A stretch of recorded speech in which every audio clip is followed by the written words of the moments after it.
Hi అండి, welcome to my channel. అందరికీ నమస్తే అండి. ఈరోజు మన ఛానల్లో చేయబోయే రెసిపీ చికెన్ బిర్యానీ.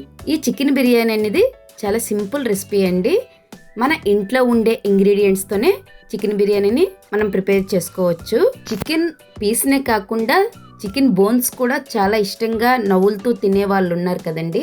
ఆ బోన్ కూడా మనకి బాగా కుక్ అవ్వాలి అంటే ఒకసారి ఇలా ట్రై చేయండి. చాలా బాగా కుక్ అవుద్ది బోన్ అనేది. చికెన్ బిర్యానీ ప్రాసెస్ చూద్దాము. మనం తెచ్చుకున్న చికెన్ ని నీట్ గా వాష్ చేసి ఒక ఎంటీ బౌల్లో వేయండి. దాంట్లో 1/2 కప్ పెరుగు, 1 tablespoon garam masala, taste కి తగినంత సాల్ట్, 1 టేబుల్ స్పూన్ ధనియాల పౌడర్, 1 టేబుల్ స్పూన్ జీలకర్ర powder, 1 tablespoon biryani masala, 1 tablespoon chicken masala, 1/2 teaspoon పసుపు వేసి అన్ని చికెన్ ముక్కలకి బాగా పట్టేటట్టు మిక్స్ చేసుకోండి. మిక్స్ చేసుకున్న దాన్ని కప్పు పెట్టి 1 అవర్ డీప్ ఫ్రిడ్జ్ లో పెట్టేయండి. 1/2 కిలో చికెన్ కి 2 ఆనియన్స్, ఎంత స్పైసీగా కావాలనుకుంటే అంత స్పైసీగా పచ్చిమిర్చి కట్ చేసి పక్కన పెట్టుకోండి.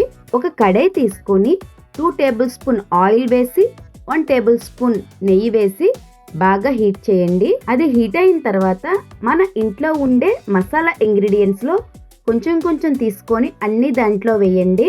అది కొంచెం ఫ్రై అవుతున్నప్పుడు ముందుగా కట్ చేసుకున్న ఆనియన్ ముక్కలు కూడా వేసి కొంచెం ఫ్రై చేయండి. దాంట్లోనే కొంచెం జీడిపప్పు, కొంచెం కరివేపాకు, ముందుగా కట్ చేసుకున్న పచ్చిమిర్చి అన్నీ వేసుకొని గోల్డెన్ బ్రౌన్ కలర్ వచ్చేదాకా ఫ్రై చేసుకోండి. మనం ముందుగా మ్యాగ్నేట్ చేసుకున్న చికెన్ కూడా తీసుకువచ్చి దీంట్లో వేసి అంతా కలిపి మూత పెట్టి లో ఫ్లేమ్ మీద 10 మినిట్స్ ఉడికించుకోండి.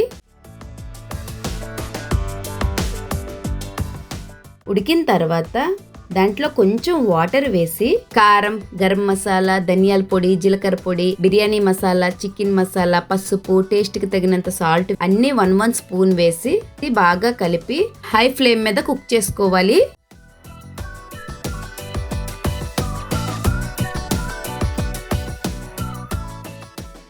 అది బాగా కుక్ అయిన తర్వాత 1.5 కప్పు రైస్ తీసుకుంటున్నానండి. 1.5 కప్పుకి 3.5 కప్పు వాటర్ తీసుకుంటున్నాను. వాటర్ బియ్యం కూడా వేసి అన్ని టేస్ట్కి సరిపోయేలేదో చూసుకొని కొంచెం కొత్తిమీర వేసి మీడియం ఫ్లేమ్ మీద ఉడికించుకోండి. చూసారు కదండి, రెసిపీ రెడీ అయిపోయింది. చాలా ఈజీ రెసిపీ అండి. సింపుల్గా ఉండే చికెన్ బిర్యానీ మీరు కూడా ఒకసారి ట్రై చేయండి. బిర్యానీ అంటేనే పెరుగు చట్నీ గుర్తొస్తుంది కదండి. ఈ బిర్యానీతో పెరుగు చట్నీ కాంబినేషన్ కూడా చాలా బాగుంటుంది. ఒకసారి మీరు కూడా టేస్ట్ చేయండి. నా రెసిపీ కనుక మీకు నచ్చినట్టయితే లైక్ చేయండి, షేర్ చేయండి, సబ్స్క్రైబ్ కూడా చేసుకోండి.